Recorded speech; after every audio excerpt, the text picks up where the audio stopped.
I'm not responsible sometimes for what I say. Probably every preacher falls in that category a little bit, but I have an excuse because I have a condition and it does affect me. You probably have already realized this. It's called circadian dyschronism, and I've had it for a few years.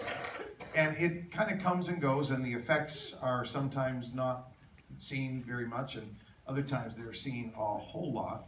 And so, if it happens in a service at home, I just tell the church that's my circadian dyschronism acting up, and they understand. Some people call circadian dyschronism by its other name, jet lag. Jet lag affects me, especially when I return home from a trip and the time difference is 10 or 12 hours. And so if I'm preaching and something strikes me funny and I'm just tired from jet lag, I just tell the church, it's circadian dyschronism. So they're okay.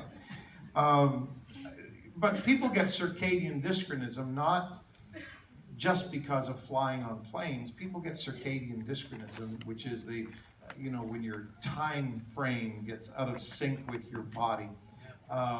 People get that for a number of reasons. How many of you have ever worked shift work here? Anybody ever work shift work? If you work shift work, you have the same condition. And we all know it because when you talk, sometimes you don't make sense because you just came off of a shift and you've been awake for like way too many hours. But I want to preach to you this morning about God who just happens to work the night shift.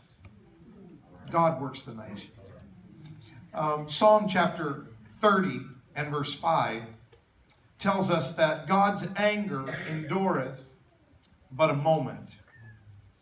Now, I've got to tell you that when I look at the world today and all the dysfunction and all the violence, all the hatred and strife, I've got to tell you that I really am quite thankful that God does get angry.